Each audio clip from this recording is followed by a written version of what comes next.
Brother, I'm excited for this show, man. Yeah. Are you? I mean, listen, how many episodes of the show did you do? We have 6 episodes in season 1. So you're alive, though.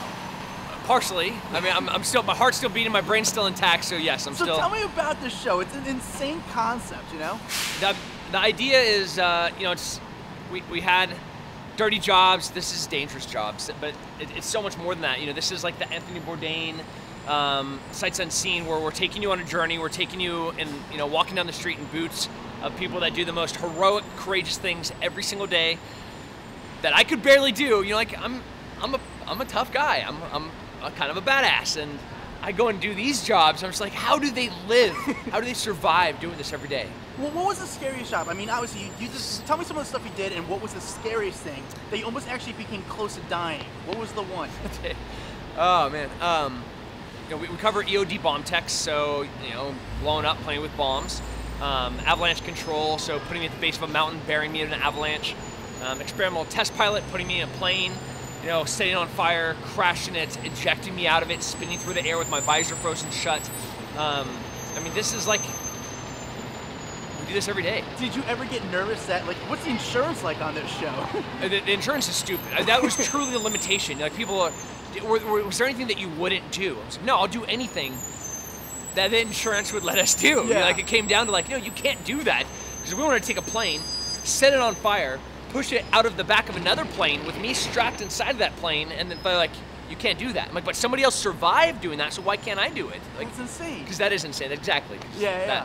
So is there died. one thing that you actually got? You're one of the toughest guys in the world. You know, I commend you and I thank you for your service. Is there anything that you did that you actually got nervous and scared, or even feared for your life doing? Yeah, the cold gets you. And no matter how tough you are, you know, it gets inside of every single crevice of coward that you have. And, you know, when you're in an avalanche and you're laying there, you don't know which way is up, and it's so dark and it's this weird, eerie blue. And, like, I was breathing, and finally a drop melted and dropped onto my face, and I was like, oh, I know what way up is. And that was, like, the biggest thing to know which direction life was. You know, and I was stuck there for 30 minutes. You can't breathe. You can't move, you can't see, and finally you know what way is up, and that's the best thing going for you, is you know which way is up. Well, listen, I've met a bunch of people like Jocko Willink and a lot of people like this, and you're like one of these guys where people look up to you. They're like, what, do you have a secret gift and stuff like that? What drives you? How do you have that tolerance for pain and discipline? Like, what makes you different? Like, how do people get that, what you have, and what some of these other very lucky people have? Well, Jocko, first of all, is like up here. You know, I'm way down here. Yeah. Is there a certain drive that you have different than most people, or, you know, like, and can people access that? Can people get that? You gotta find what it is for you. You know, like, I've been blown up, I've been shot. You know, I've been overseas 20 times for the military, Special Forces sniper, Ranger qualified Green Beret, fought in the UFC for 17 years, and all of that, believe it or not, is kind of for a reason. You know, like, all that would be pointless if there weren't Americans doing these jobs. If there weren't, like this, just right here, for us to walk down the street and be safe. There's a bomb tech that made sure that there's not a bomb in this building. You know, that the gas driving this car right here is possible because there's someone in Midland, Texas drilling a hole that if the static electricity is wrong or they drill too deep, they're gonna get set on fire. Yeah. Or there's a guy in the Gulf of Mexico that's welding. If he welds too deep, he's gonna get sucked inside of the pipe, and he's breathing nitrogen and helium because it's a mixed gas dive because it's 200 feet down. Just so that car could drive down the freaking road, you know, and that's the American dream. And that's kind of the reason why I'm doing it. Is otherwise everything else that I've done is pointless. And that's my inspiration, is these people. That's amazing. So you're currently enlisted, correct? Absolutely. So what does that mean exactly? Can you explain to me, because I'm not familiar with that. What that exactly means. So yeah. What does your job entail? How does it work? So I'm still a Green Beret. I'm a Special Forces sniper that works in a unit that is exclusively in Africa. That works. Only, you know, Africa is kind of the new hotness for terrorism. Yeah. And that's my home base. That's where I spend most of my time. So what it means is the Army gets whatever they want. You know, the Army needs soldiers right now, specifically for special operations. So if there's people in the Army that want to go to special operations, I implore you to go. Yeah. Go and try out.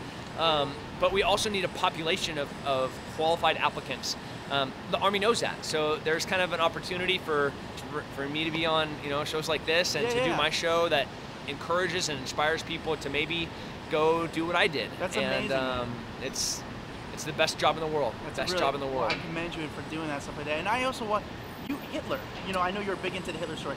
Hitler, I know this is a big conspiracy. Hitler didn't die from a suicide. Well, that's what some people think. Yeah. Do you agree with that? Like, I know your story. I'm like halfway. I don't think history's right in saying that Hitler died in the bunker, and it's just plain wrong to say black and white that's what happened, because we don't know what happened. When I'm in South America, when I'm in Brazil, and I'm in Argentina, I'm in Chile, and I'm following some of the most evil humans to ever walk the face of the planet. Here in New York, you have protests about anti-fascism, this. Like, no, bro, I know what fascism is. I've been following them for the past 10 years, all throughout South America. You want to talk about Nazis? I know them firsthand. I've fought their kids. I've seen the SS tattoos on their neck, and the iron crosses on their arms. Guys like Joseph Mengele, the angel of death, dying of old age in Brazil. That's insane. Guys like Adolf Eichmann, Skorzynski, like all of these horrible Nazis got out, but then Hitler died. His inner circle survived and lived in old age with wealth and power in South America, but then he died. They had a way to get out, but the Führer didn't. So it's just all these circumstantial evidence that really doesn't give us a definitive truth, and you can't say this is the way history is without definitive proof. Interesting. Listen, you're here, and I know you're a busy day, but I got to talk UFC with you. Yeah. Is there any chance you're going to come back to the UFC? Have you thought about it? Have you considered it? What's your thoughts on it? It's weird that, having, a year and a half off, I'm the fastest and the strongest I've ever been in my life. Wow. I was running the park today, and I was like, this is fun. And I was like, get up, and I finished a workout up in here, and I was like, this is fun. Just the body feels good again. The brain feels good again. The competition itch is always there, and I gotta scratch it. I just don't know how I'm gonna do it. So there's a chance. What are you saying? Yeah, I still get the call, like, hey, what do you think? And I still train as if I'm gonna fight. I still train 14 times a week. I still get up early. I still stay out late, training, getting ready for a fight. Good for you. Conor McGregor's in court today, and stuff like that. What are your hopes for Conor McGregor? Do you hope to see him fight again? I mean, he plans on fighting again. Who do you plan on seeing? What should he do to live up to his legacy? There's not much he needs to do. He and Daniel Cormier, I think are greatest of all time type candidates, and he displayed a charisma that nobody can duplicate. Everybody tries. Everybody tries to be the heel. Everybody tries to be the Conor. You can't. There's always only, and there will always only be one Conor. I was on fight cards with him, and he electrifies people in a way that I never imagined somebody could. He's a very talented fighter. You want to look for a pugilist that's good at everything. That guy hits like a freight train. Yeah. He's this big. He's like a little tiny guy. And I was like, how do you hit so hard? He puts people to sleep. I want to see him fight again, but I don't think he has anything to prove at this point.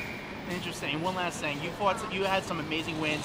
You also had some really close losses. You know what I'm saying? Was there one match that you're kind of underestimated a little bit? Like, was Bisping better than you beat Bisping? But was there one guy who you thought were like, man, you underestimated or overestimated them? Is there one fighter you're kind of impressed or not impressed by they might have lost to? I've very rarely underestimated anybody. I tried to find the strengths of everybody I was going to fight. Michael Bisping impressed the crap out of me. Really? I hit him so hard. If you watch that fight, I wreck him over and over and over and over again, and he just comes right back out. You're like unfazed. And when you hit somebody with your best punch, and they look at you like, is that all you got? Bring it. You're like, oh my God, I'm in for a night. I got 25 minutes of this. After that, my hands were so sore and so swollen from hitting him. Just talk about a pure fighter, a fighter that at his essence is made to do that thing. That's Michael Bisping, and I hate that guy. So I don't want to say nice things about him because I hate him, but Yeah, he impressed the crap out of me. I hear one last thing. Brock versus DC. What do you got? Oh, DC. Really? Yeah, I think DC would freight train him in every way. I think he'd out-wrestle him. I think he'd outstrike him. I think he'd out-endurance him. I think he's more powerful. You're like, wait, did you just say that DC is... I'm yes. shocked. Right now, I'll put whatever money you want on Daniel Cormier over Brock Lesnar in a heartbeat. Wow. That's our big words. Well, man, listen, I'm a big fan. Congratulations on the TV show. I'm excited. The world's excited. This is amazing. You're amazing. I appreciate your time, brother. I thank you so much. Awesome.